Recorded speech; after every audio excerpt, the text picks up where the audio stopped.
Spokane, Washington, home to the #1 team in the country. That would be the Gonzaga Bulldogs, where Jerry West Award finalist Joel Ayayi does a little bit of everything. Santa Clara has size, and Josip Vrankic is terrific. He's looking upset. Broncos, Bulldogs.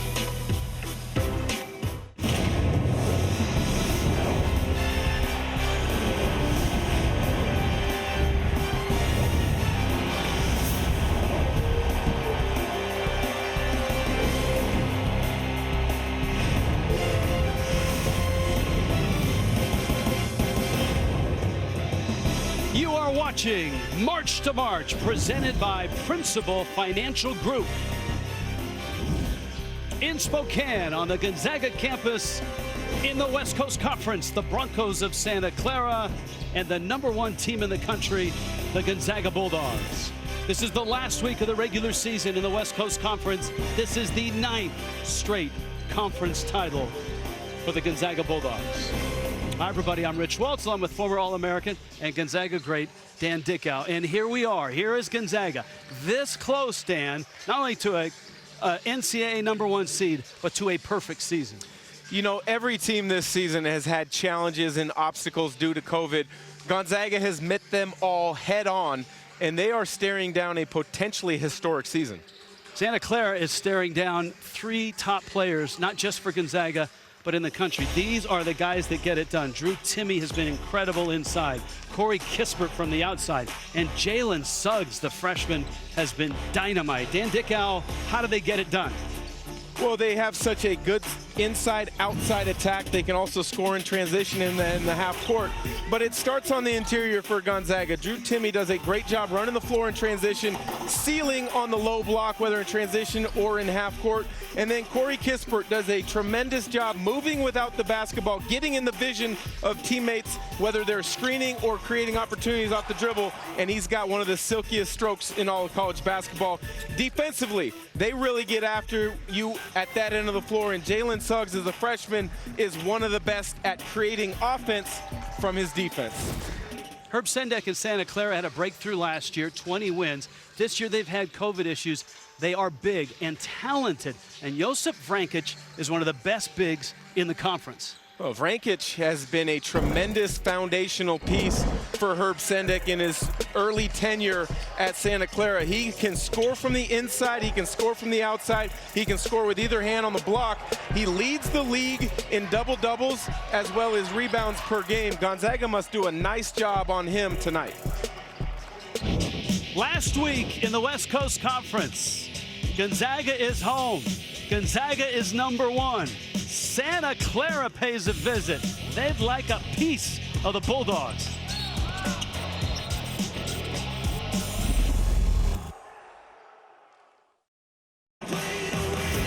Gonzaga, a 9th consecutive WCC regular season championship.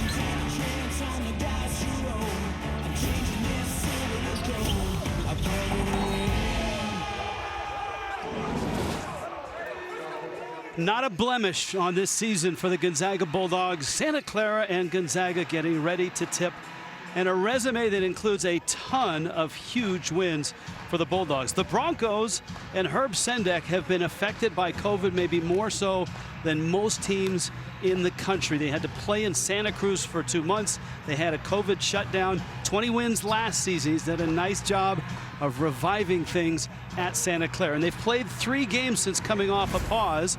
And their last time out, they beat a good Pepperdine team. They are without, though, the Broncos, Keyshawn Justice. He's not in the starting lineup for them. They're hopeful that Christian Carlisle and Jordan Williams can get going scoring-wise, along with Jalen Williams. And, of course, the Bulldogs, we told you about this group. And Mark Few, 21st year, has been to the NCAA tournament every year. Every year he has been here. What an incredible run for the Bulldogs, sitting right now at #1 in the country. And Dan Dickau, this is a team that made a little bit of a lineup adjustment, going with a 3-guard look, getting Andrew Nembhard in that starting lineup, and that really ups their tempo, doesn't it? Yeah, they play as fast as anyone in the country. Actually, the 3rd fastest based on Ken Palm's tempo metrics. with two ball handlers, you're going to see them really get up and down the floor. This is Nembhard. That is Suggs. Screen from Corey Kispert. A lot of weapons out there. Pick and roll for Timmy, and it was broken up. Carlisle got a hand on it, and here comes Santa Clara. Broncos look good in beating Pepperdine their last time out. Vrancic calling for the ball. And he unloads from the outside. Ball's tapped out. It's a Bulldog basketball. And you mentioned Gonzaga starting Nembhard in conference play, and so they're smaller. That affects them on the defensive end probably more than it does on the offensive end, because it's got Corey Kispert, a traditional wing, having to match up with Vrancic, one of the best low post inside-outside threats in the league. And Mark Few told us today that's a concern because Santa Clara has got almost a 7-footer in Willie Caruso down low to go with Vrancic. Santa Clara has a lot of size, 4th tallest team in the country. They do a really good job on the glass, and they try to pound you on the interior. Williams around a screen, rises and hits an 18-footer. Kispert trailing. Shot was blocked. Williams got it. Ayayi feeds. Both bigs there to meet him. Suggs. Timmy looking. No whistle, and a Bronco basketball. Good job defensively from Vrancic, staying vertical, not giving Timmy an angle or the ability to draw contact. The last time they trailed was early this month. It's been a while. Jordan Williams. Suggs driving. Caruso with a block. Vrancic in transition. Steps through. Caruso. Well, Santa Clara has life in these legs. Vrancic, soft touch. How about this? 6-0 start. Great start for the Broncos. Timmy got caught gambling on the top side, giving Vrancic an easy drop step to the rim. Bulldogs average 93 points a game. Let me say that again. They average 93 points a game. They shoot 55% from the field. Timmy threw some arms. The reach came before the shot. Santa Clara off to a nice start. A little post-entry. Timmy on the high side gambles, doesn't come up with it. Defensive weak side rotation a little bit late. Kispert unguarded. That's a good find. And Gonzaga's on the board. Gonzaga does such a good job of executing baseline out of bounds. I don't have the stats. I'd love to see it. The amount of points per possession based off of baseline out of bounds. Here's that Vrancic-Kispert matchup again. And unguarded is Carlisle under the bucket. That's a nice find. It's one of the things that Vrancic does very well. Okay, good feel for the game, high IQ, as you can see with that delivery. If you're going to double, such as Gonzaga did there, your weak side must be connected and ready to rotate. Bulldogs are just an average three-point shooting team, though, 36%. Mark Few would like to see that improve. Ayayi rising, his shot blocked. And again, Jalen Williams got a hand on it. Santa Clara playing with a ton of energy to start this game.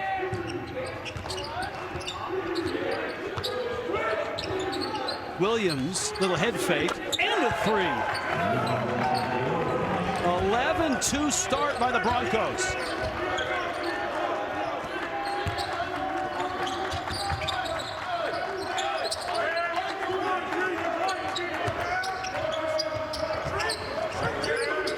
Nembhard the floor to transfer. Timmy rolling. Ayayi wide open. Missed the three. And Caruso cleans the glass. Williams open again. Williams short on the three. And this is where Gonzaga likes to get out and run. Off a miss. Ayayi down the lane. Suggs tipped. And a foul on the Broncos. How about these Santa Clara Broncos? Santa Clara has brought the energy on the defensive end. shutting off dribble penetration angles, contesting shots, and then getting it done on the offensive end. Early Santa Clara lead. For college basketball on CBS Sports Network is sponsored by Principal Financial Group. Learn more at principal.com/worth. By Werner, the official ladder of NCAA March Madness. And by AT&T 5G. Fast, reliable, secure. In Spokane, Santa Clara has come out smoking. They're 5 of 7 to start the game. They have done a nice job of attacking the interior of Gonzaga's defense a couple times in ball screen actions. They're trying to get Rankic the ball on the low block. If you gamble and give him an angle, you're going to be in trouble. If a double team comes, you've got to be connected on your weak side. The Zags aren't presenting an easy opportunity for Carlisle under the rim. Trailing at home this season, the first 10 games, all of 50 seconds. 3 minutes and 9 seconds tonight. Suggs at the line, and his first one is good. Jalen Suggs, one of the top recruits in the country, a freshman out of West St. Paul, Minnesota. You highlighted his defense, which is terrific, but he does everything really well. Misses the free throw. And let's see how the Broncos do, trying to continue this offensive flow they got going. Caruso driving hard, missed the shot. Suggs sucks up the rebound.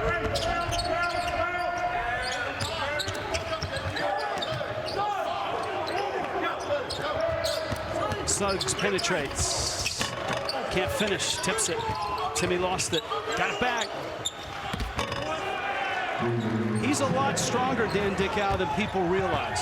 You know, and the thing about Timmy is he's so patient. He understands angles when he's posting up. That time, he understood the defense. Little head shake, head fake, get him in the air. But defensively, Gonzaga is getting hung up on screens. Christian Carlisle got to the rim and scored. And Jalen Williams with a reach and a foul. Little drag screen in transition. Knocks off the first defender, and then Caruso just kind of, as he's trying to post up on the strong side block, presents another lane for Carlisle, who takes advantage. Carlisle's an interesting player. A grad transfer as a senior from Florida Gulf Coast, has been a two-guard most of his career. He's making the transition to the point guard for Herb Sendek, and he's done a really nice job this year. Miguel Tomley in the game for Santa Clara. He may have gotten a hand on that Nemhard jumper. Again, no Keyshawn Justice. Broncos are without him. He's still out with a concussion. 10 points, 14 points a game in West Coast Conference play. Caruso falling away, hits an 18-footer. And the lead grows for the Broncos. And a foul on the drive on Santa Clara. I think the message from Herb Sendek is we must attack defensively.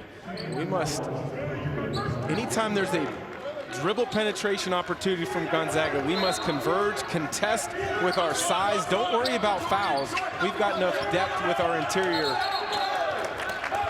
That's a turnover. Very un-Zag-like early on, and you can see the look on Mark Few's face. That tells the whole story here right now. 2 turnovers. Santa Clara has been clean so far with a 10-point lead. Jaden Bediako has checked in for the Broncos, and Suggs near half court with a foul.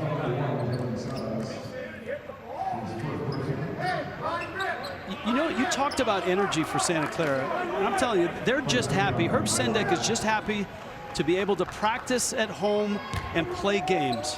They spent the first 2 months in a hotel in Santa Cruz, California. Ball's loose, Gonzaga has it. Suggs in transition, getting to the rim and getting to the line. I know we've spotlighted Suggs' defense early in the game, but when you get stops, you can get out and transition just like Suggs. That's his greatest attribute. All right, so look, the season started 6-0, but because of the COVID protocols in Santa Clara County, they had to, along with Stanford's men and women's team, play and live in Santa Cruz. And their practice facility was the Warriors G League facility. That sounds great, right? Look, it's an auditorium with only 2 rims, and they got 2 hours a day with 2 rims, and that was it for practice. So it really puts a hamper on your early season individual skill development, because when you have 2 hours, you're focused on team stuff. You don't have a chance for guys to get in extra shots and get their own rhythm going. And now that they're back home and they've played 3 games over the last week and a half, their shooting numbers have gone way up. Yeah, they lost 2 of those 3 games that you mentioned, but Herb Sendek really likes the way that they have been playing. Bediako's pass is out of bounds. And right now the Broncos getting a bit flustered. Mark Few's gone to his bench as well. Anton Watson, who has been a starter at times this year for Gonzaga, into the game. Nembhard, great left-handed find, and Watson finishes. Such a good pass from Nembhard. He is really good in pick and roll. 3.7 assist to turnover ratio on the season. It's such a luxury that Gonzaga has with him to help take a lot of the pressure off Suggs. Tomley gets up and over Kispert for the bucket. Freshman out of Surrey, British Columbia. This is Aaron Cook. Missed the jumper. Ball's out of bounds, and it's going Santa Clara's way. Get another look at Nembhard coming off that pick and roll, and the great find with the left hand. Talking about, you know, the impact that he has. He started for 2 years at Florida in the SEC. Averaged double-figure points, over 5 assists a game both those years.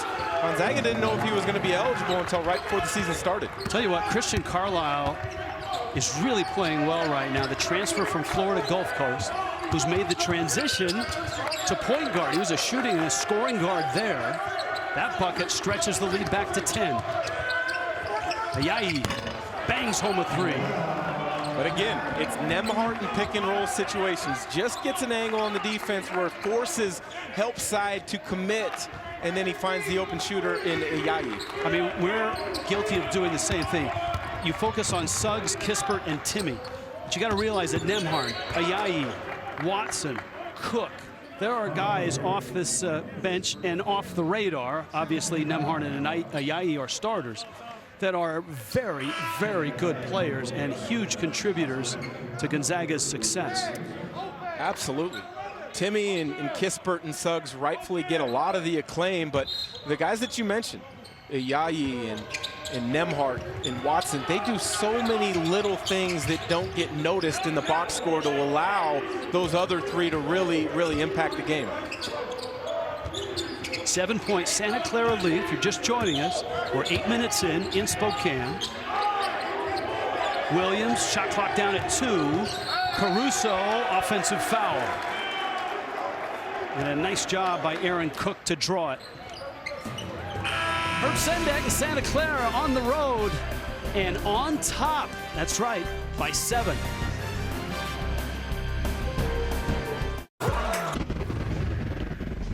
You're watching March to March, presented by Principal Financial Group. Well, you have friends and family here. We present our next greatest generation now, presented by Army National Guards. And Jalen Williams has done an incredible job. Feed My Starving Children. He's been a real spark in that community. He's helped pack up and donate meals to feed kids who are underserved. And he's blocked a couple shots and gotten out and played well. He's making big-time strides as a sophomore. 5 of his last 6 games have been in double figures, and a nice way to start the game tonight. A little mid-range jumper off the pick and roll, but where he's been most impressive this evening is on the defensive end.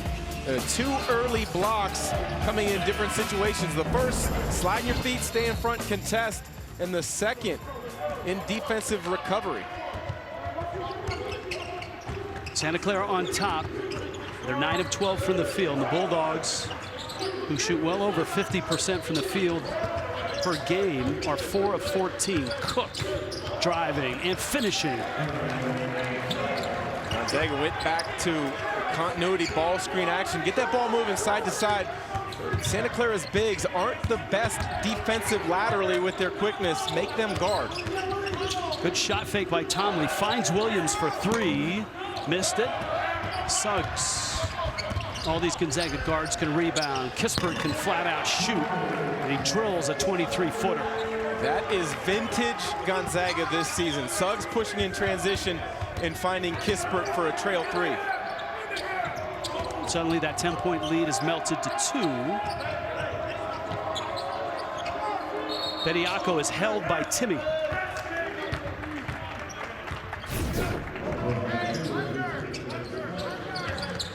Get pick and roll actions and attack the bigs when they're late, and then push in transition and find that man. Corey Kispert has been on fire throughout the season. Around 46% from beyond the arc. Knocked down 3 in a game against Virginia earlier this year.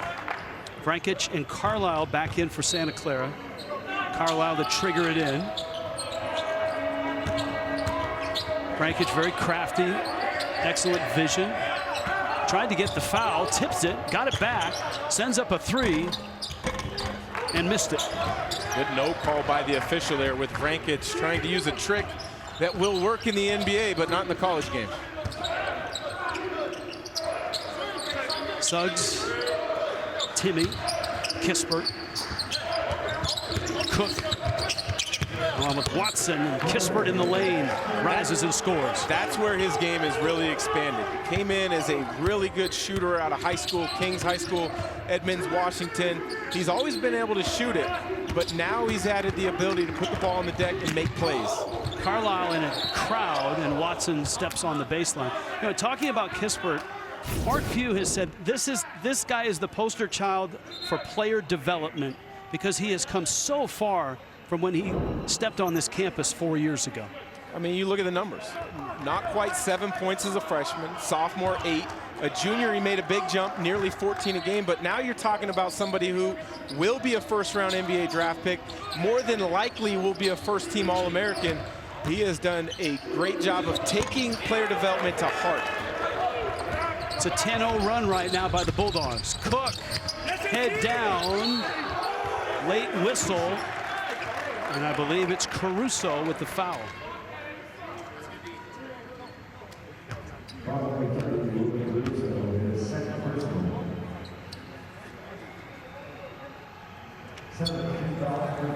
And so Aaron Cook, the transfer from Southern Illinois, gets to the line. Broke his hand last year, played 6 games, and then decided to transfer.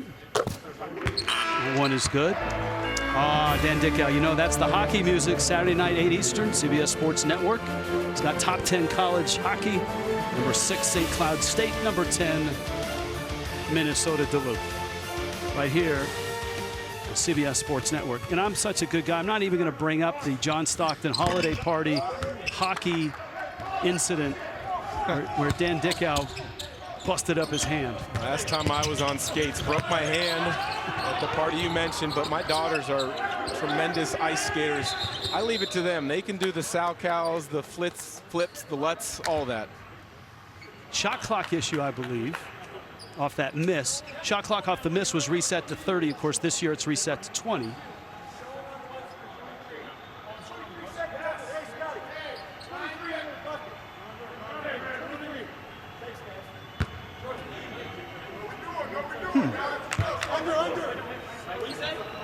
All right, 20-19, Gonzaga on top.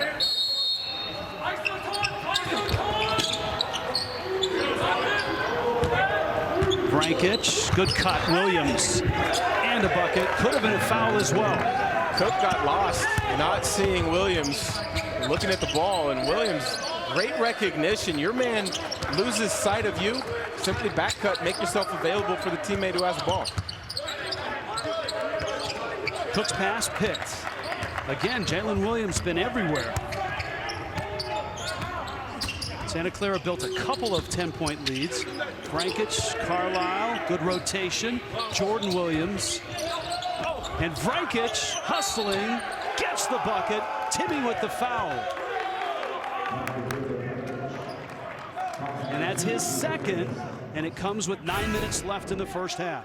This is one of my biggest question marks or concerns about Gonzaga when they go into the NCAA tournament against a team with size. Drew Timme is really their only true big. Umar Ballo, Zakharov haven't really broken in to the rotation. Anton Watson plays the 5 at times, but he's more of a 4. And it's only a matter of time before teams really start trying to get Timme into foul trouble. Of course, last year they had Filip Petrusev, and Timme was behind him, and by the time they got to the end of the season, they were both playing at the same time. Suggs, great look inside by Nembhard. Think about the talent that Gonzaga has on this floor. Petrusev could have come back. He decided to go back home to Serbia and play professionally, and it's really opened up an even bigger opportunity for Timme to shine.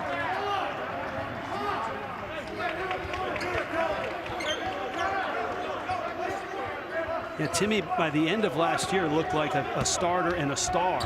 19.7 rebounds a game this year. Ayayi with that small lineup getting to the rim, and a foul, a rebounding foul on Anton Watson, the sophomore out of G-Prep, as they call it here, Gonzaga Prep in Spokane. Right down the street, the home of John Stockton. Anton won back-to-back state titles at the 4A level here. Scored 33 points in one of those title games. His scoring hasn't necessarily translated to the college game, but he does all the things that allow teams to win. Gonzaga trying to disrupt this rhythm by Santa Clara, extends the pressure, handled nicely. Bediako, little jump hook. Suggs with another rebound.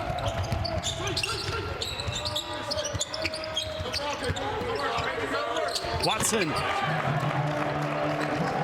That's a deep early transition seal. You love to see bigs do that. Hard rim run if you don't get it early in transition. Turn and seal your defender on your hip and provide an angle for the guard to deliver the ball. Vrankic a quick trigger. Suggs fires at Kispert in transition. Wow. What a throw-ahead pass from Jalen Suggs. I made a comment earlier this year in a regional broadcast I had for Gonzaga. Suggs reminds me a lot of Jason Kidd at the point guard spot because of his size, but more importantly, his willingness to throw the ball up ahead to his wings. Vrankic denied. Ayayi, this is Suggs with the left hand. And all of a sudden, the tempo is stirred. Gonzaga is roaring. And from 10 down, they're up by 4. Lead the country in points per game.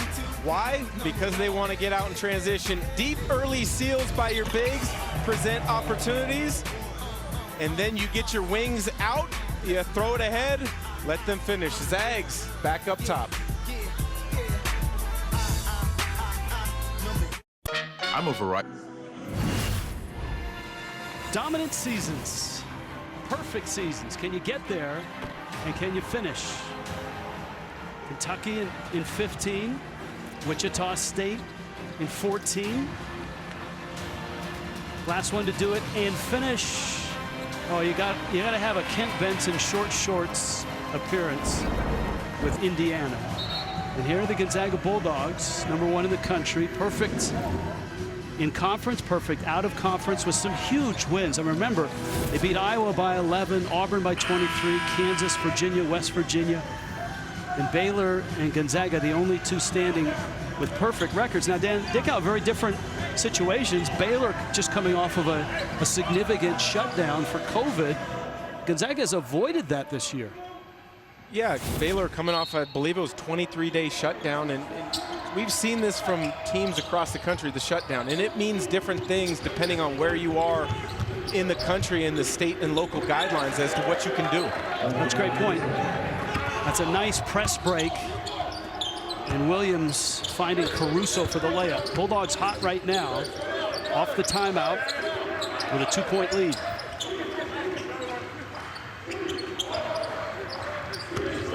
You know, the West Coast Conference had to really be aggressive and creative to get these two games not only for Gonzaga, but for other teams in the conference. This is the last week of conference play for the West Coast Conference before they head to Las Vegas for the tournament.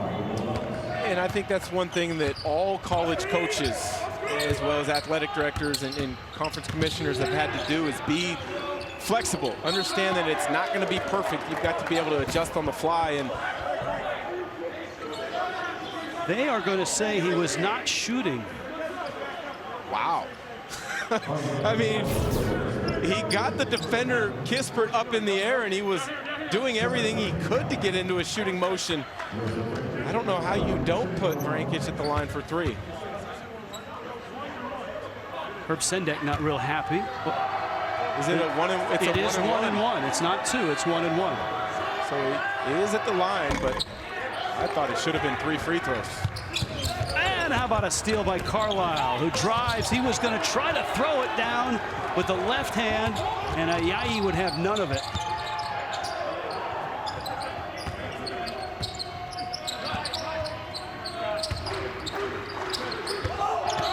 Suggs, offensive foul. Watson moving on the screen.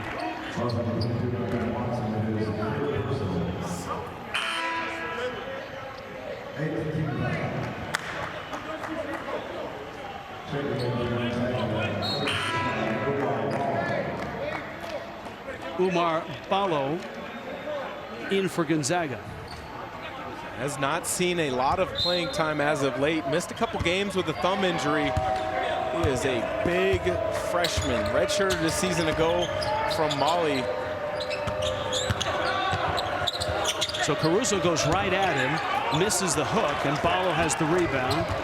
As you saw, Watson on the bench with 3 fouls.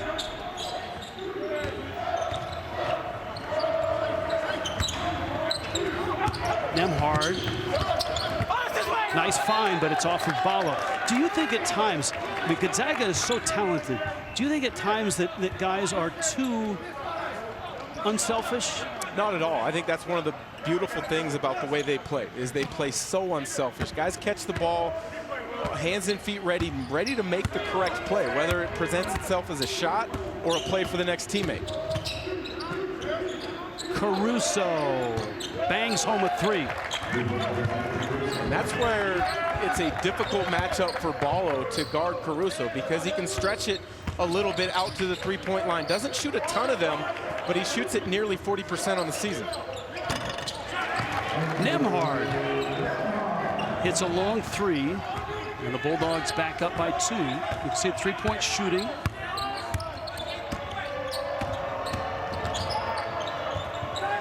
Caruso just hit 1, gets in the lane, contact, no whistle. Great catch by Caruso on his back. Corner, Vrankic. 5 minutes left, first half.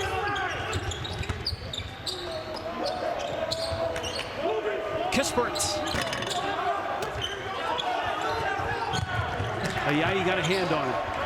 He is so good on the offensive glass. Didn't come up with the rebound, but he sensed the big Caruso wasn't taking care of the ball, gets the steal. Leads to another opportunity for Gonzaga. Suggs found Kispert under the bucket, and the lead for Gonzaga stretched to 4. It's been a good first half.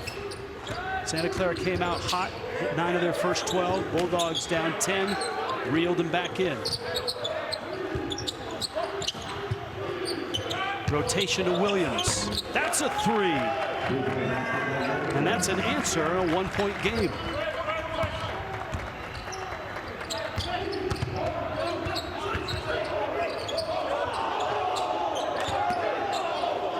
Santa Clara wanted a double dribble. Ayayi.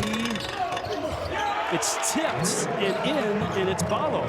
That's how he can earn himself more minutes. Be a big presence as a screen setter and then dive to the rim, whether presenting yourself as an opportunistic role guy or be active on the glass. Ballo just turned 18. I mean, he's a young one. The young freshman from Mali, active on the glass. Nice tip in.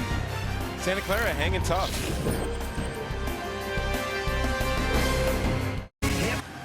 Number 1 Gonzaga, a 3-point lead over Santa Clara. 4 minutes left. Let's take a look at who is driven to succeed. Brought to you by Acura. And Corey Kispert has been Gonzaga's best scorer so far today. He's been very active, 11 points on the night, only 1 of 4 from 3, but that 3 in transition has been picture perfect throughout the season. He has struggled in conference play over the last 5 games, only shooting it at around 30% from the three-point line, but he's finding so many other ways to impact the game. It's been beautiful to see. In that huddle is a young Bulldog, Kispert, with his numbers. That guy grew up a Bulldog fan in Clackamas, Oregon. In fact, he's still growing up. He was in high school this fall and into winter and decided to come to Gonzaga early, and now he's in the game. This has got to be as early as he's come into a game, Dan Dicker. I believe you're right. He's appeared in 12 games before tonight, but most of them have been when the outcome has been already decided. He's a young player who has a chance to be a very good player. He's got a tremendous touch from the outside as Williams knocks down his 3rd 3 of the night. But Ben Gregg's a stretch forward who can shoot it from beyond the arc. He's going to be a good player in time. I mean, he didn't even get to go through his full senior year in high school, and here he is playing for the #1 team in the country. Ben Gregg, Suggs launches a 3, missed it. Look at Kispert, missed it there. Vrankic cleans it up. And the Santa Clara Broncos are dead even with #1 Gonzaga. 3 minutes left, first half.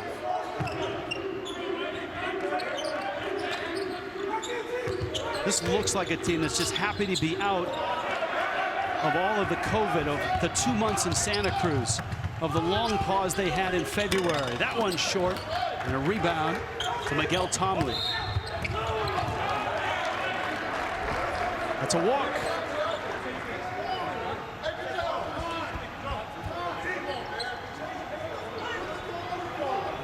Herb Sendek told us coming back from that last pause, they were not sharp. They lost a couple games, Loyola Marymount, San Diego. But the win over Pepperdine was a great sign. Gregg, how about the kid? Well, adjusting the angle on the pick and roll and the nice dive, but you also got to talk about the terrific find from Nembhard. He has delivered a couple passes now with that offhand. Carlisle goes right at the youngster and gets the foul. Nembhard, the left-hand delivery to Gregg, the nice finish. Santa Clara has got to be given a ton of credit as Carlisle is at the line to shoot a pair. They have come in and taken the fight to Gonzaga on both ends of the floor for much of the first half. AT&T 5G at the half is coming up. Brent Stover, Ryan Gomes, John Rothstein, and Gary Parrish. A look around college basketball. And certainly a good long look at this one with #1 Gonzaga at home against Santa Clara with just a 1-point lead. We got Ryan Gomes in studio. Great to see him start to get some work back in New York. Former Providence player as well as teammate on the Boston Celtics of mine. Gregg, why not a 3? And it's short. But you know what? You follow your shot. They teach you that in high school, Dan Dickau. Even before. They taught it to him this September in high school, and here he is crashing the boards. A little short. Coach Few give him a few words of encouragement or criticism as he's getting back on defense, but you love to see the confidence from a young man like that getting put in important minutes for the first time in his career. It's certainly he would not be here and he would not be playing if this were not a free year and an extra year of eligibility for everybody. Tomley backing up, gets it to go, and Santa Clara's back on top. 1.5 minutes left, first half.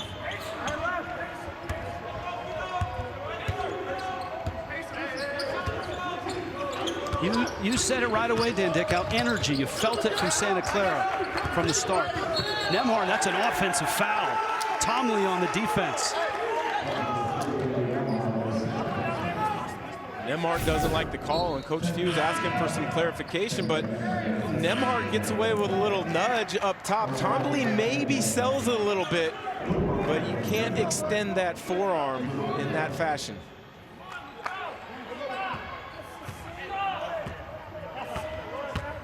A frustrated Mark Few. Bulldogs have not been in this position much at all this year, let alone in conference, out of conference. Tomlin misses. Gregg cleans the rebound. Suggs backs in. He misses. Carlisle. Frankic, the trailer. Tomley a three. 2-for-1 opportunity for Gonzaga if they want to take advantage.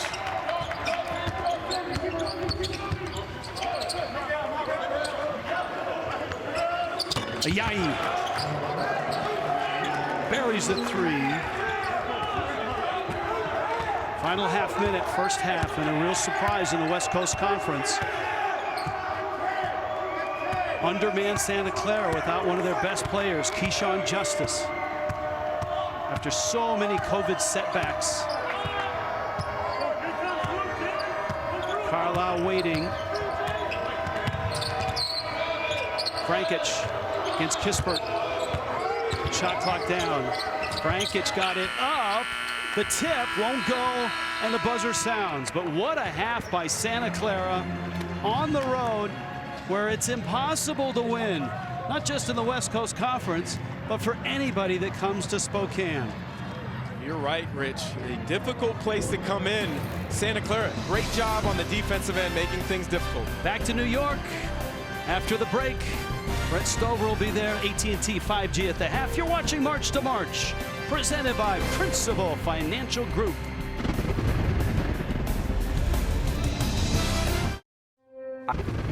You're watching March to March, presented by Principal Financial Group. Look at this. The #1 team in the country, heavily favored Gonzaga, a 2-point halftime lead. Rich Waltz, Dan Dickow, for all that Santa Clara has faced this year. 2 months in Santa Cruz, limited practice time, a shutdown in early February.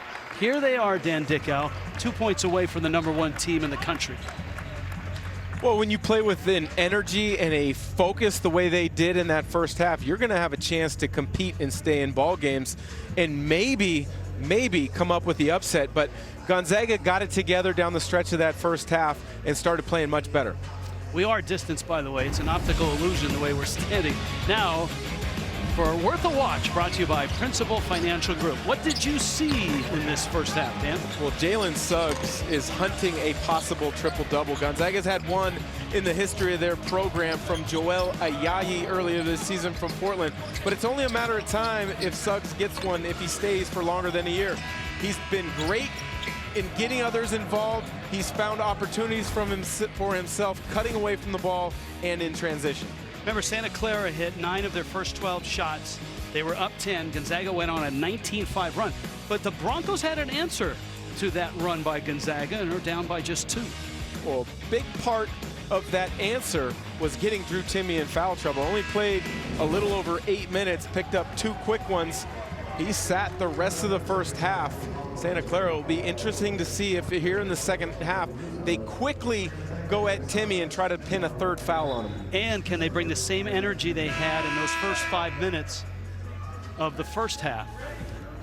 Gonzaga basketball. Nembhard standing right at midcourt. Right behind him in normal times would be an absolute zoo, right? It would be one of the best student sections in all of college basketball, the Kennel. Timme down low, Caruso battling with him. Ayayi does a lot of everything for this team. Timmy's got inside presence, and he's got a bucket. Great job to start the half for Gonzaga. Go directly to Timme. At halftime, Dan Dickow, technicians were working on the clock at the table for a long time. And I think they thought they had it fixed, but the buzzer stops things. The officials are at the table again today. You can see the clock not moving. Yeah, that first possession definitely took more than 9 seconds off the clock, and we did see that it was stuck at 19:52.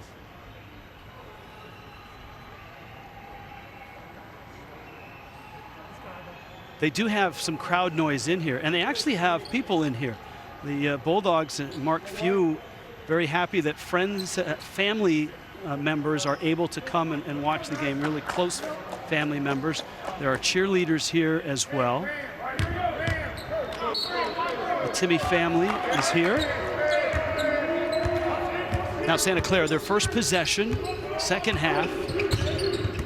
Jordan Williams, Jalen Williams, Caruso. That's Caruso's three. Buries it. The pride of Naples, Italy. Well, if you're going to make an upset, you're going to have some things go your way. And Caruso knocking down 2 threes on the night is just that, things going your way.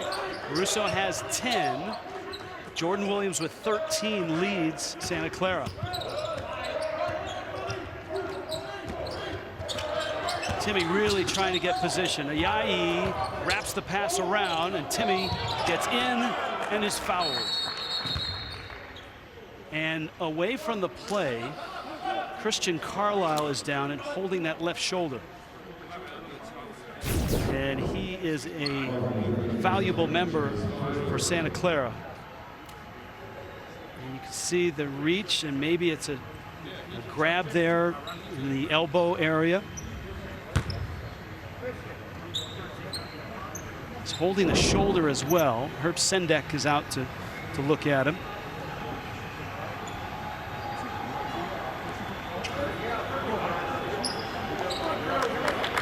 Carlisle's coming out of the game. Miguel Tomley, who played a lot of minutes and played well in the first half, will come in. Carlisle took the game-winning charge late in that Pepperdine win. He's not happy, and obviously he's in a lot of pain. That's a big, big loss. Timmy hits a free throw. And the Broncos are without Keyshawn Justice, who was averaging 14 a game in conference.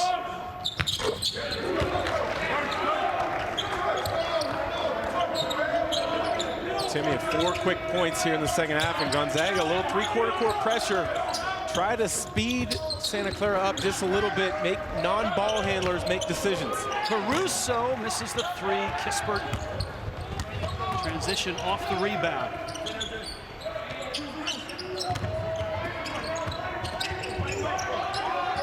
Suggs feeds. Timmy's doubled. Kispert launches. Got it. Balance on his jump shot is picture perfect. Good skip pass from Timmy, but Kispert catches it, hands and feet ready on balance. That's an automatic three.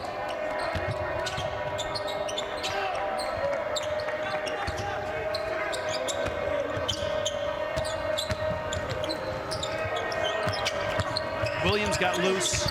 That's a really strong drive by the sophomore out of Long Beach Poly, Jordan Williams. Terrific attack of Kispert, or excuse me, of Suggs. Suggs did not close out well to Williams. Allowed him the ability to get by and get to the finish. Nemhard.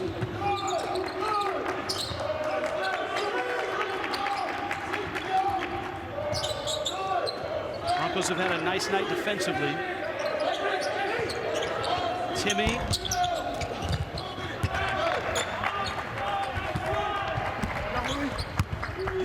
Carlisle has come back to the Santa Clara bench, but is still holding that left shoulder. Tomley in the trees. Picks his way back out, launches, and misses. Tomley had a nice first half, but I don't know if that's the kind of possession Herb Sendek wants. Nemhard, good find. Ayayi, yes, a three. And the Bulldogs have some flow and a lead of 7. Tomley takes an ill-advised three after pounding the arrow out of the ball in the previous possession. What typically happens in the game of basketball, a bad possession for you leads to an opportunity for the opponent. Zags take advantage there. Live ball turnovers. That's something that keeps a lot of college coaches up at night.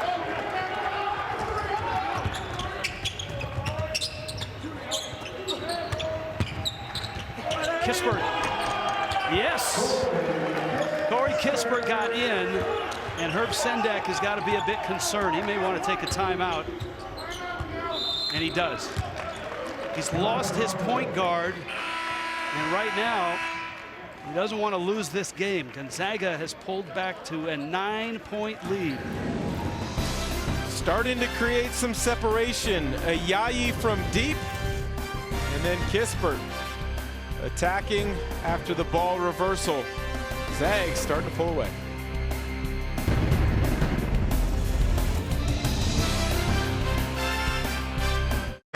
Number 1 Gonzaga, 52-43 lead over the Santa Clara Broncos. Tonight, 11 Eastern, Inside College Basketball Crew. Get you all informed, show you the highlights on the road to the Final Four right here on CBS Sports Network. Rich Waltz along with Dan Dickow. The net ranking, it's the numbers and formula that most mirrors the selection committee. Gonzaga 1, Baylor 2, that's no surprise. Michigan, Illinois, and Iowa, which of course Gonzaga met and dispatched by 11 points. About the Big Ten. 3rd, 4th, 5th in the net rankings. I really like that Illinois team. Ayo Dosunmu. Oh, wow! Off the inbound, Jalen Williams with both hands. Carlisle's back in. That's a turnover. And if you want some instant momentum, a two-hand thunderous dunk and a turnover should get it for you.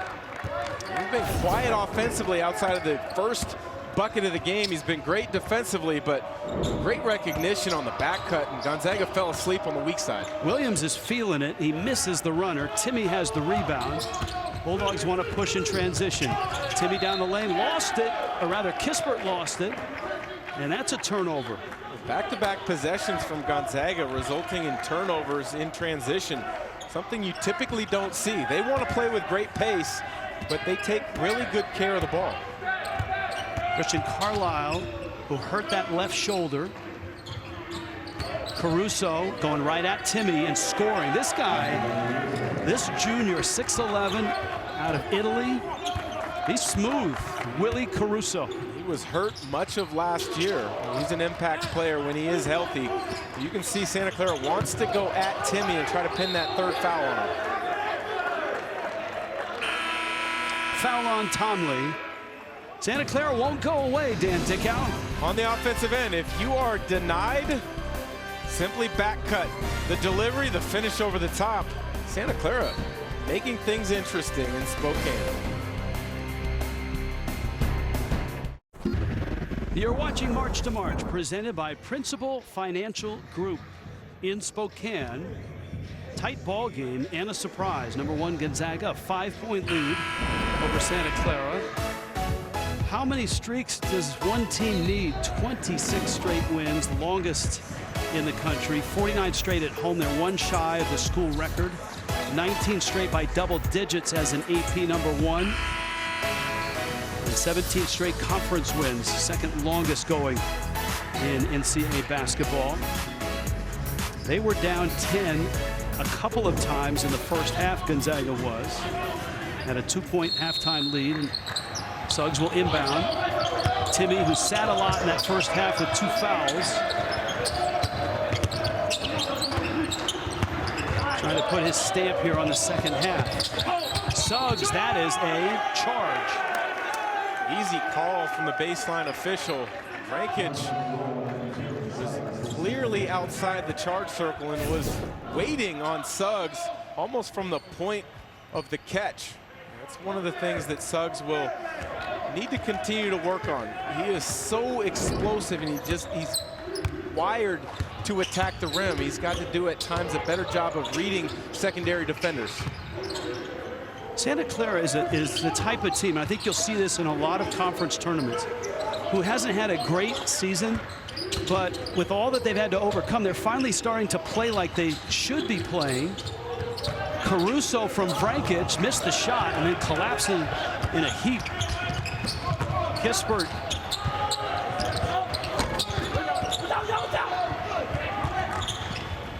You know what I'm saying? I mean, look, they're 2 months away from home, the long shutdown, but now they're starting to play. They beat Pepperdine. They're playing great here against Gonzaga. This is not a team you really want to run into in Las Vegas. No, they've got terrific size, as we've mentioned. They've got a nice blend of experience and youth. Carlisle with the foul. And the West Coast Conference, look, every conference is going through this. How do you rank teams or seed teams for the tournament if the number of games are so uneven? And so the West Coast Conference had Ken Pomeroy come up with a model, which is essentially an adjusted win percentage model, strength of opponent, location of game, to give the seeding. And right now, obviously, Gonzaga's 1, BYU's 2. Pepperdine is 3, St. Mary's 4, Pacific is 5. Santa Clara right now is at 7. They're not playing like a team that should be seeded 7th in the conference tournament, but you got to give the WCC and the leaders of the conference and the coaches and ADs some credit for thinking outside the box. That's Timmy, and that's a block. And that's a costly one. Number 3, and Timmy is headed towards the Gonzaga bench. Here's a look at it. Oh, that's a tough one if you're a Gonzaga fan. He clearly got outside the charge circle. Wondering if the official might have thought he was still sliding a little bit. Either way, that's a tough one for Gonzaga. 3rd foul is going to put Timmy on the bench. It'll be interesting to see just how long Coach Few leaves him over there. So the Bulldogs with some foul trouble. Not only Timmy with 3, but remember Antoine Watson picked up 3 in the first half. Frankich missed the first, makes the second. And a 5-point game.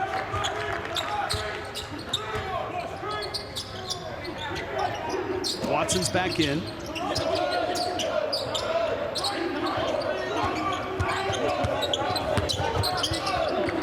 Nembhard.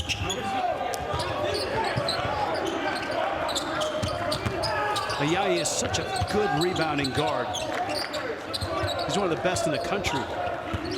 Game earlier this year against Iowa, 18 rebounds. I don't think I had 18 rebounds in my career as a guard. Kispert. He's turned himself into quite a player, and as you pointed out, could have been in the NBA, had guaranteed money, came back. Everything he's done in the offseason has pointed him towards the NBA. All the drills, all the work were NBA caliber.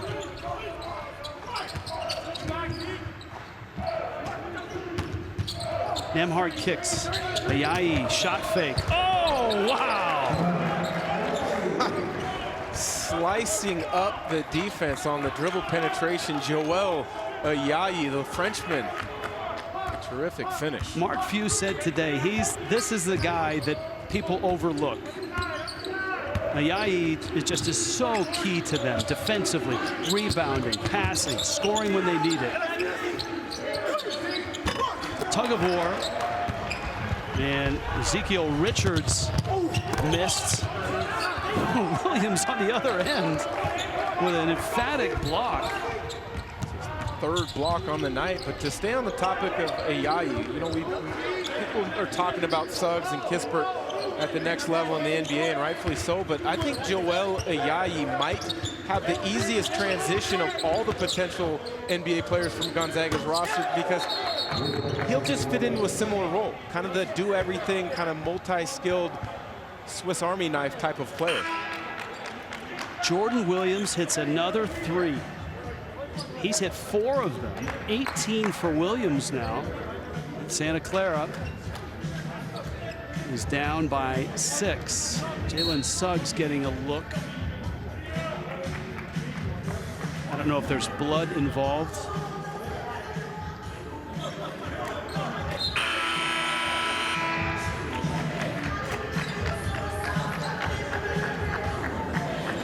Well, the Jordan Williams 3 brings the Broncos within 6. Number 1, Gonzaga's not out of the woods by a long ways.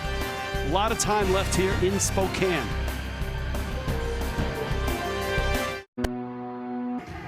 (57-51). Officials during the break were at the replay monitor. I think they wanted to see how Suggs was popped in the mouth. I don't think they found anything. It's Mark Few working furiously. Rich Waltz along with Dan Dickow. Dan, in some ways, for Gonzaga, this isn't a bad thing to be pushed like this, to come out and struggle a little bit and figure out how to get back on their feet. I agree with you. They haven't been challenged nearly enough throughout the season. They had, early in the season, they had some challenges against the West Virginia in a neutral site game where Suggs had an ankle injury. Nembhard had to come out and really play some meaningful minutes. BYU was fairly tough the other night, an 11-point game, but this is a chance for a lot of their young players to really kind of grow into a moment. Jalen Suggs hasn't been in really any tight games throughout this season.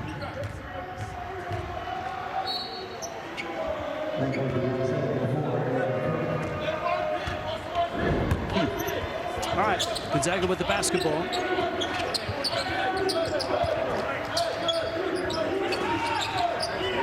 And a 6-point lead. Yayi, Watson's in, Suggs, Kispert, and Aaron Cook. This is Cook, who is a veteran college player. He blows right by Miguel Tomlin.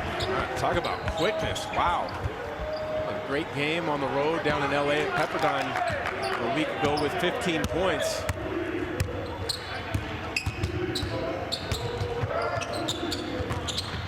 Caruso the feed, and he's fouled at the rim and goes down hard.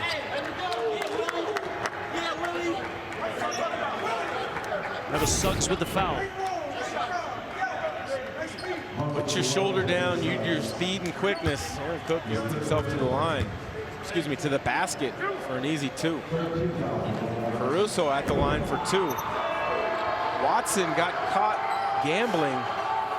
We saw that from Timmy in the first half. When the opponent's bigs struggle to score over the top, you want to push the catch out and then make them score over you as opposed to gamble, give them angles to catch, turn, and finish, leading to a Suggs foul because he's got to react from the weak side. Suggs sits down. And Caruso hits a free throw. Herb Sendek, longtime coach, lots of success. Arizona State, North Carolina State, started all the way at Miami of Ohio. Another blow by, another bucket, and a free throw for Aaron Cook. Grad transfer from Southern Illinois, the native of St. Louis, Missouri, is sparking the Bulldogs in the second half. I like the toughness that he brings, the defensive mentality. You can run a ball club as your third point guard with this roster.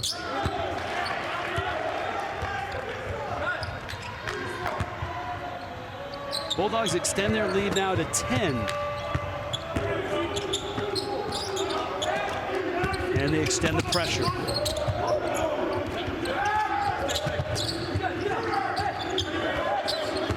Williams has got 18. He gets by. It was blocked.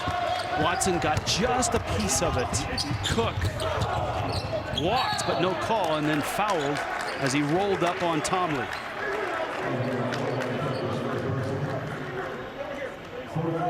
Cook pushing it in transition, trying to make something happen. He was trying to get it to Yayi on the wing. He would have had an open look from 3, but the ball slipped out of Cook's hands, leading to the turnover. You know, Santa Clara this past summer opened up a $38 million practice facility, athletic facility, the Shot Athletic Excellence Center. And with COVID this summer and with what they've faced, they've barely been in it at all. That's a walk on Vrankic. He thought it was a bucket and a foul, and he stares in disbelief back down the floor.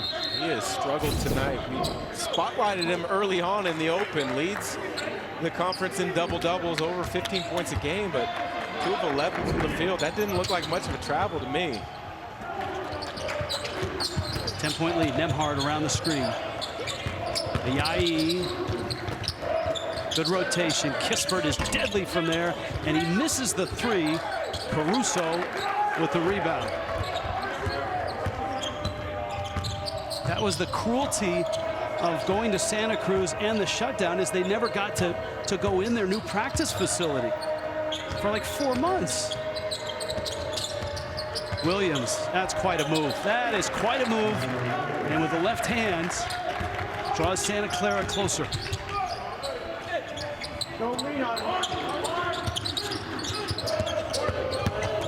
Kispert weaves his way in. Jalen Williams done a little bit of everything tonight. He's been really good on the defensive end, but a nice spin move to the left-hand finish. Sophomore from Gilbert, Arizona. He's got a chance to be a tremendous player in this league. Good length, good size, athleticism, and skill. You said earlier that Corey Kispert is a guy that's going to play in the NBA. So let's go a step further and find a comp in the NBA. To me, he reminds me of Joe Harris when he was at Virginia. Can he be the same type of impact player that Harris is right now? Yeah, I think that's a really good comp because of the way they shoot the ball. I think Kispert can put the ball on the deck a little bit more than what I remember Harris doing at Virginia. But the interesting thing is they're both from small schools in Washington. Kispert from King's High School just outside Seattle, and Joe Harris from Chelan was actually coached by his dad, Joe. That's Kispert. That's Kispert. Get out in transition, and Suggs will find you. I also don't remember Joe Harris finishing that way. Biggest lead, a dozen. And you feel it's a tipping point right now for Santa Clara, unless they can get a couple buckets. Caruso, that's sweet. Great footwork there, but it's interesting. Timmy's back in the game with 3. They go directly to Caruso, trying to pin that 4th foul on Timmy. That's off of Cook, and a turnover for the Bulldogs. If you're a wing and you're playing with Jalen Suggs, or a big for that fact, get out. He will throw it ahead in transition. Kispert, I'd like to say he did the easy job, but that's not easy. Get up and finish with authority. You know the other NBA comp that brings to mind because of that finish? Dan Marley. Thunder Dan. Thunder Dan. Well, Santa Clara is not going away. That's a great sign for Herb Sendek and this team that's been so resilient all year. And a steal. This is Williams. And the Broncos draw back within 6. And a timeout, Bulldogs. I don't think anybody saw this one coming. Gonzaga heavily favored. Santa Clara big underdogs. And it's a 6-point game. To support. Over the last 4 years, every time the Gonzaga Bulldogs play the Santa Clara Broncos, the margin of victory has averaged 38.5 points per game. And right now, Mark Few's Bulldogs have just a 6-point lead with 8.5 minutes left in the second half. Shows you Coach Herb Sendek has got these guys believing. If they come in, play hard, and adhere to the scouting report, they're going to have a chance. If you look up, a little over 8 minutes left. It is a 6-point game. Cook against Tomlin. They find Timmy, drop steps in, and scores. When in doubt, space the floor and have Timmy create a low post opportunity. He is so good on the interior. Over 60% from the field. Frankic turned down the 3, kept it alive, and Santa Clara holds on to it. Josip Vrankic, his last 2 games, 25 and 15, 26 and 9. 6 points, 8 rebounds in this one. Jordan Williams has got 18. Willie Caruso's got a dozen. Vrankic was already moving when he caught it. Carlisle streaks through.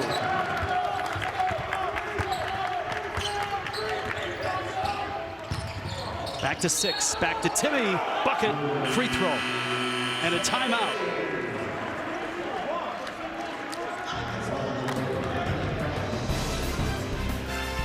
Timmy continues to find great position on the interior.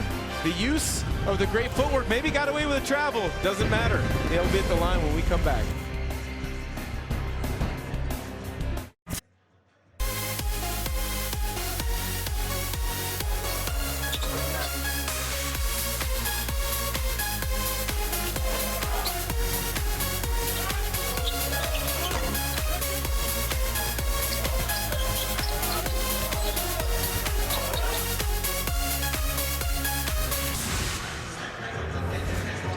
Second half, number 1 Gonzaga at home and on top, but by only 8. Coming up next, we stay in the West Coast Conference, San Francisco and BYU. Right here on CBS Sports Network. BYU, an NCAA tournament team, and their resume proves it. Mark Pope has got the Cougars in line for an at-large if they're unable to unseat Gonzaga at the tournament. Their net ranking down at 22. West Coast Conference had 3 teams go into the tournament last year. St. Mary's was in that group until the tournament obviously was canceled. They would have, and BYU is putting together a great season because of all they lost a year ago. Yoli Childs, Toulson, Hawes. Look at this year's team. Barcelo has really stepped up and is playing well for Mark Pope. Ayayi with his 7th rebound off the missed free throw by Timmy. Shot clock's down to 2. Got to get it up. Ayayi charges, knocked over 2 Broncos, and that was an easy call. You got to have a shot clock guy, right? That's what coaches say. Who's your shot clock guy? And so I ask you, who's the shot clock guy for Gonzaga? Well, typically, end of the shot clock, I would think Gonzaga is going to have the ball in the hands of Suggs and Nembhard. Those guys, though, at the end of the shot clock, more times than not, are going to create for others. It'd be interesting to see if in a late game situation, anybody's put in that position, if they create for themselves or for someone else. Truth be told, we had that conversation with Porter Moser today of Loyola Chicago. We've got them tomorrow night, and we had a really fascinating shot clock guy conversation. You can do it with your speed and quickness, or you craftiness with the ball. Caruso, with his length and his touch, is helping keep Santa Clara in this game. 7 minutes left. Nembhard feeds. Timmy is dominating, and he's fouled, and he gets another free throw. If you're a young high school player who plays on the interior, you have got to watch how Drew Timme creates the contact, holds the seal, gives an angle for the ball handler to make that pass. And maybe don't want to repeat the language that I think we saw there, but the offensive footwork is phenomenal. Free throw is good. The best export from Spokane in the last 5-6 years has been NBA bigs. The Bulldogs have done an uncanny job of providing the NBA with talented bigs. Mr. Sabonis should have been an all-star this year. That's Vrankic with the left hand. Yeah, what started as guard you with John Stockton has become a pipeline for bigs. And Domantas Sabonis not being in the all-star game is a complete joke. Another and one for Timmy. We just spotlighted his ability to carve out space on the interior, and guess what? Little dribble handoff. Suggs finds Timmy again on the interior. Another chance at a three-point play. Are you telling me if I'm missing someone here? Rui Hachimura with Washington, Zach Collins with Portland, Kelly Olynyk with Miami, Domantas Sabonis with Indiana. I mean, you can go even further back with Turioff and Sacre, Kyle Wiltshire, Brandon Clark. Memphis. I mean, the list goes on and on for bigs. My local regional broadcast partner, Richard Fox, would like to be in that conversation, but sorry, Richard, I can't put you in there. Ayayi missed it. Well, look at Caruso battling. Scramble. Bulldogs have ridden Timmy inside last few possessions. Kispert misses. Vrankic has the rebound. Santa Clara still within shooting distance. Under 6 minutes left against the #1 team, unbeaten Gonzaga. Vrankic wide open. Suggs. Oh, Suggs strong, and a free throw coming. The anticipation on defense from Suggs is something to behold. He gets a lot of that from his football background, quarterback and cornerback, quarterback and cornerback in high school, but a tremendous job pushing the ball up the back of the defense. Maybe got away with a little push off, but as an offensive player, if you are staring at the back of a defender's jersey, you attack. That's exactly what Suggs did. Jalen Williams went down hard, and the officials are going to the monitor. They may be looking for Suggs' elbow here.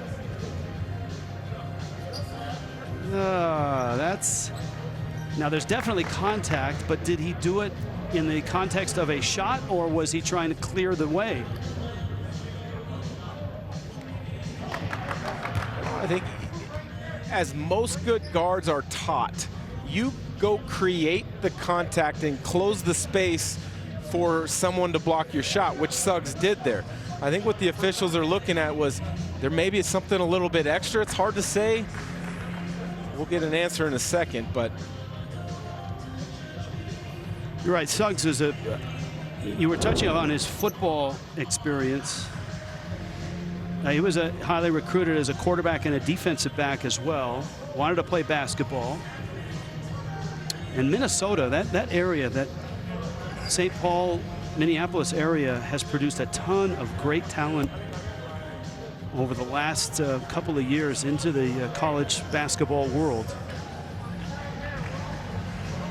Well, let's see. They may call this a flagrant one. Talked about the talent out of the Minnesota area. You look at the Jones brothers, Tyus and Trey Jones, who went to Duke, now in the NBA. You look at David Roddy at Colorado State, Matthew Hurt, who's at Duke. The #1 high school player who just announced as a McDonald's All-American, Chet Holmgren, played high school basketball with Jalen Suggs, and word is he's strongly considering coming to Gonzaga. That would be an incredible get for Gonzaga to get the #1 recruit in the country. All right, the officials are going to tell each head coach what they've found here from the video, and you'll probably figure it out from the reaction of Mark Fuse once he hears. And Herb Sendek is there as well.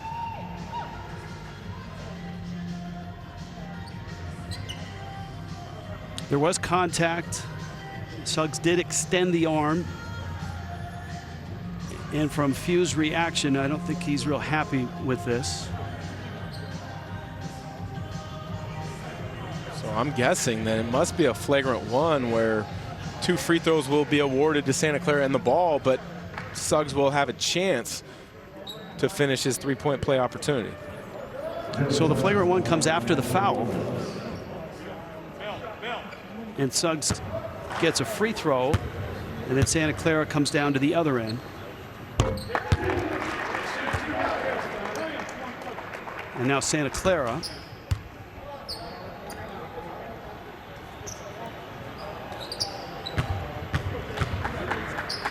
And it's Jalen Williams, who's a 78% free throw shooter, at the line. That is not piped in noise, by the way, that you're hearing. The cheer squad is here for Gonzaga, masked and distanced, but behind that basket. Have you heard that yet? Any piped in noise to ice an opponent free throw shooter? I have not. We've called a number of games together remotely from each of our homes. I've called some games in person here and down at Washington State in Pullman, but I have not heard the piped in noise, as you mentioned, on a free throw. Suggs not happy, obviously, and now out of the game. Every time Gonzaga looks like they're going to bust it open, Santa Clara hits a big bucket and draws them back in. It's a 12-point lead now, 5.5 left. Carlisle down the lane finds Caruso, bodied by Kispert. Willie Caruso. I'll tell you what, this guy, and Herb Sendek told us there's rust on him. Injured last year, didn't have a summer or a fall to develop. Cook in a reach. We get a chance to take another look at Caruso on the low block, and I mentioned it on a play earlier when I believe it was Kispert, or actually Watson, went to gamble and gave him an easy opportunity. That time Kispert did what a great defender should do. Stand him up, make Caruso earn his 2 points, and a guy makes a shot like that, well done, go to the other end.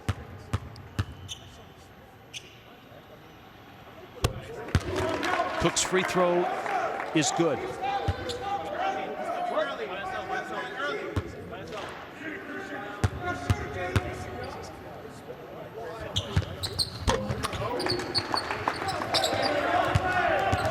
Santa Clara needs a run like they had to start the game, where they were 9 of 12 from the field and built a 10-point lead.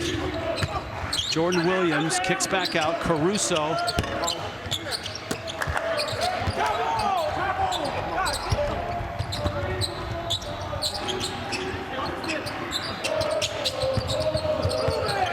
Yai got a little bit out of control.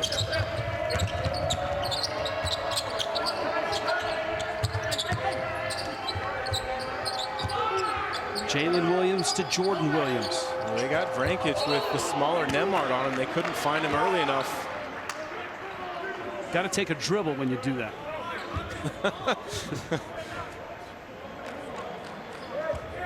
Remember, Herb Sendek is without one of his top players, Keyshawn Justice, 14 a game. And yet they've been in this game from the very start. Nemhard misses the 3. That's out of bounds. That's a Gonzaga ball and a hustle play by Drew Timme.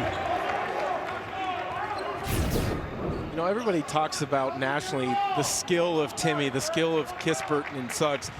But what doesn't get talked enough about, I don't think, is how hard they play. I mean, the culture of the Gonzaga program is you play the right way and you play hard. You know, that's a question that a lot of people nationally ask about Gonzaga. How in the world are you going to stay sharp in a West Coast Conference schedule, or with large breaks of time, like from the end of the West Coast Conference tournament to the start of the NCAA tournament? Cook is there, and he beat the clock. Ball is tipped. Mondays are the key. Mark Few's not happy with that. That looked like basket interference. That's a foul.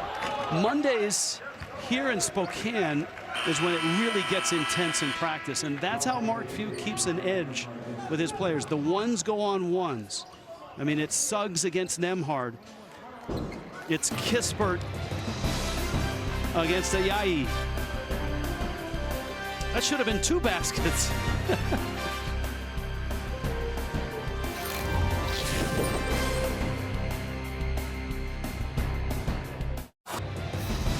College basketball on CBS Sports Network is sponsored by Acura, precision crafted performance, and by Army National Guard.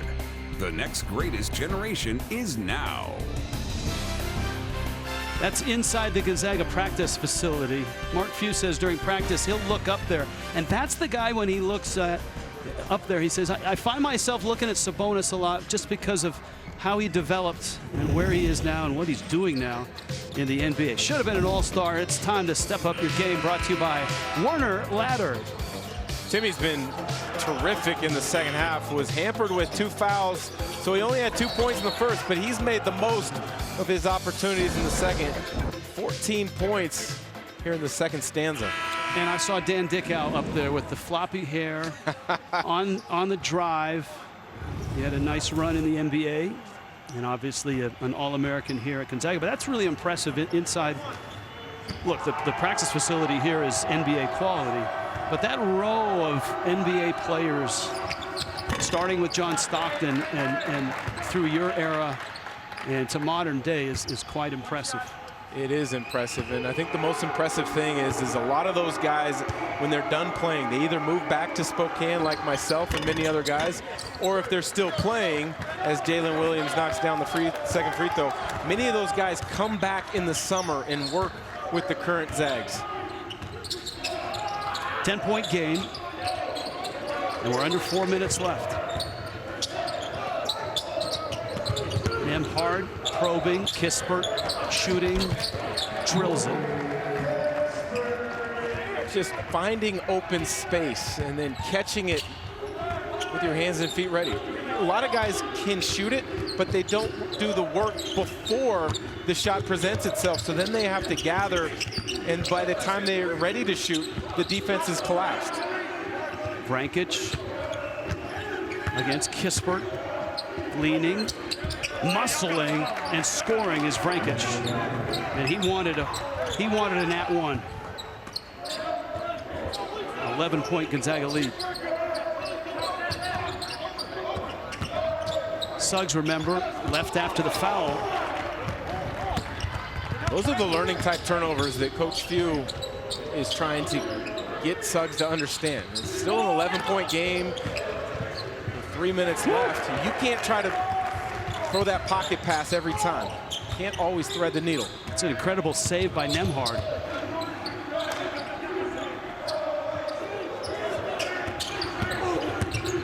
Pick, roll, bucket.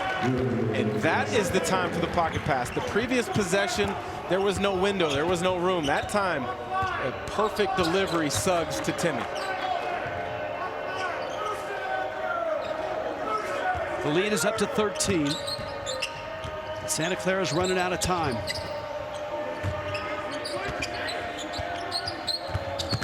Jordan Williams kicks to Carlisle for his jumper. Brankich, that's all effort. Great hands, great feet. This guy is a terrific player. You'd love to see him come back next year. He just might. 86-75, Gonzaga.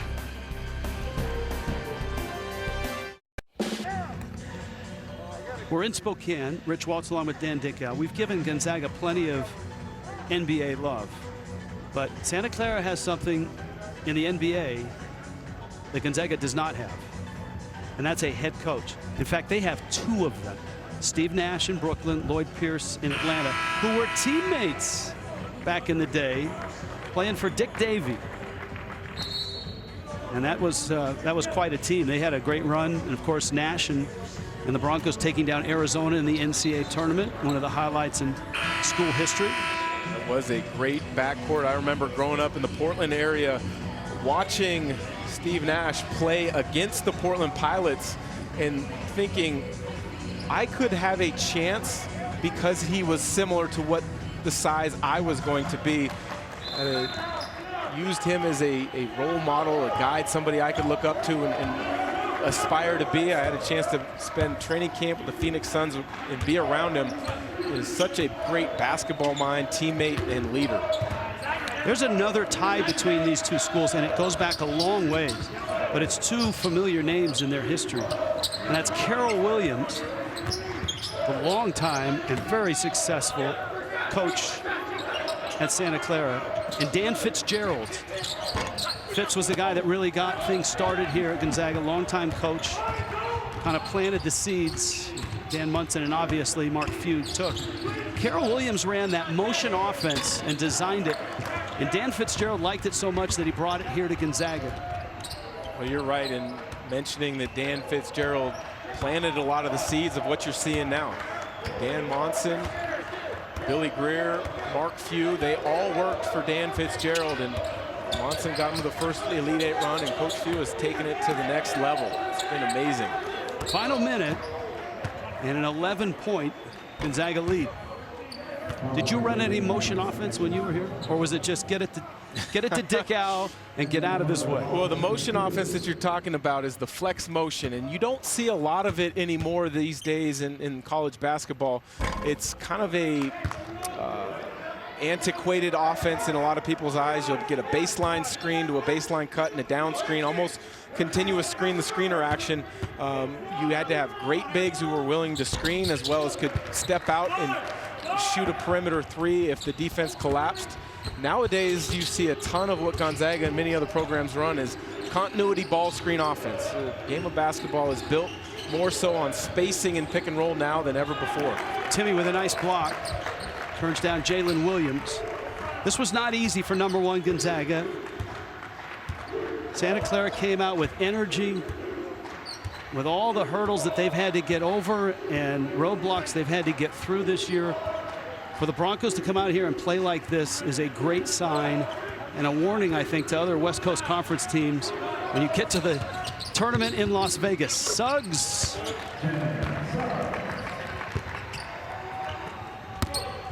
Williams, Brankich. And the Bulldogs are going to win this one, but the Broncos have earned some respect and opened some eyes. 23-0, 14-0 for the Gonzaga Bulldogs, and an 89-75 win. And all those streaks that we were talking about, you can add one to each. Ties the longest home win streak in school history.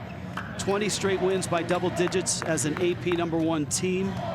tied for most all time, and you're going back to the wooden Bruins. Well, it wasn't pretty at times, but if you ask Coach Few, a win is a win. They will take this film, they will look to improve upon it, and they will be ready to play against LMU on senior night coming up on Saturday. And then, of course, the West Coast Conference Tournament in Las Vegas. This is the last week of play in the West Coast Conference. We got BYU coming up. We've got them with San Francisco in the West Coast Conference, second part of our doubleheader tonight. This was a fun one. Broncos gave the Bulldogs all they could ask for. Gonzaga weathered the storm, was able to make the adjustments in the second half, and they'll head to their locker room and get ready for senior night. Dan Dickow, I'll see you tomorrow night. We got a good one in the Missouri Valley. Bulldogs win it. For Dan Dickow, our entire crew, I'm Rich Waltz. This a presentation of CBS Sports Network, the 24-hour home of CBS Sports. After a break, West Coast Conference Hoops continues. Another tournament team, BYU in San Francisco. So long from Spokane.